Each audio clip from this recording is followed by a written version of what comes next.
Blinken and Austin to visit Gulf to address post-war stresses. Top U.S. national security officials will see how the failed war in Afghanistan may be reshaping America's relationships in the Middle East as they meet with key allies in the Persian Gulf and Europe this week. Secretary of State Antony Blinken and Defense Secretary Lloyd Austin are traveling to the Gulf separately, leaving Sunday. They will talk with leaders who are central to U.S. efforts to prevent a resurgence of extremist threats in Afghanistan, some of whom were partners in the 20-year fight against the Taliban. Together, the Austin and Blinken troops are meant to reassure Gulf allies that President Joe Biden's decision to end the U.S. war in Afghanistan in order to focus more on other security challenges like China and Russia does not foretell an abandonment of U.S. partners in the Middle East. The U.S. military has had a presence in the Gulf for decades, including the Navy's 5th Fleet headquarters in Bahrain. Biden has not suggested ending that presence, but he, like the Trump administration before him, has called China the #1 security priority, along with strategic challenges from Russia. There's nothing China or Russia would rather have, would want more, in this competition than the United States to be bogged down another decade in Afghanistan, Biden said in the hours after the last U.S. troops left. In announcing his Gulf trip, Austin told a Pentagon news conference that staying focused on terrorist threats means relentless efforts against any threat to the American people from any place, even as the United States places a new focus on strategic challenges from China. Blinken travels to Qatar and will also stop in Germany to see Afghan evacuees at Ramstein Air Base who are awaiting clearance to travel to the United States.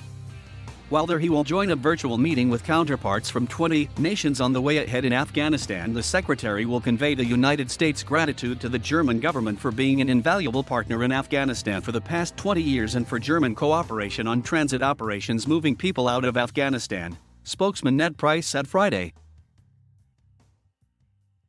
Austin plans to start his trip by thanking the leaders of Qatar for their cooperation during the Kabul airlift that helped clear an initially clogged pipeline of desperate evacuees. In addition to permitting the use of Lloyd at Air Base, the U.S. processing of evacuees, Qatar agreed to host the American diplomatic mission that withdrew from Kabul at war's end. The Qataris also have offered a hand to help reopen the Kabul airport in cooperation with the Taliban.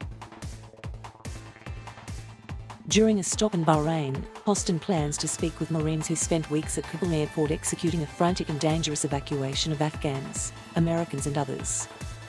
11 Marines were killed and 15 were wounded in a suicide bombing at the airport on August 26. That attack killed a total of 13 U.S. service members and scores of Afghan civilians. The Pentagon chief also planned to visit Kuwait and Saudi Arabia and to meet with senior leaders in a region he knows well as a retired Army general and former head of U.S. Central Command with responsibility for all military operations there. Saudi Arabia was notably absent from the group of Gulf states who helped facilitate the U.S.-led evacuation from Kabul airport. Riyadh's relations with Washington are strained over Biden's efforts to revive a nuclear deal with Iran, among other issues. Just days before the US left Afghanistan, the Saudis signed a military cooperation agreement with Russia. Biden said his decision to get out of Afghanistan after 20 years was part of a plan to turn the page on an approach to foreign policy since 2001 that he believes kept the US military in Afghanistan far too long. Allies in the Gulf, where extremist threats are at the doorstep, want to know what the next US policy page looks like. In Europe, too, allies are assessing what the lost war in Afghanistan and its immediate aftermath mean for their collective interests, including the years-old question of whether Europe should become less reliant on the United States. We need to increase our capacity to act autonomously when and where necessary, Josep Borrell Fontelles, the High Representative of the European Union for Foreign Affairs and Security Policy, wrote on Twitter on Thursday.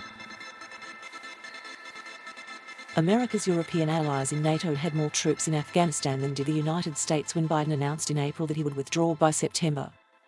The Europeans had almost no choice but to join the exit, given the limits of their combat power so far from home, and they were largely dependent on US air transport to get out, although they did fly some of the evacuation sorters. Some NATO allies doubted the wisdom of Biden's withdrawal decision, but it's uncertain that the Afghanistan crisis will weaken the ties that bind the United States and Europe.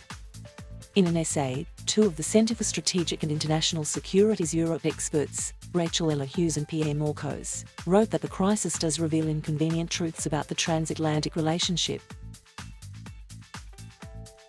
For Europeans, it has exposed both their inability to change the decision calculus of the United States and powerlessness to defend their own interests without the support of Washington, they wrote.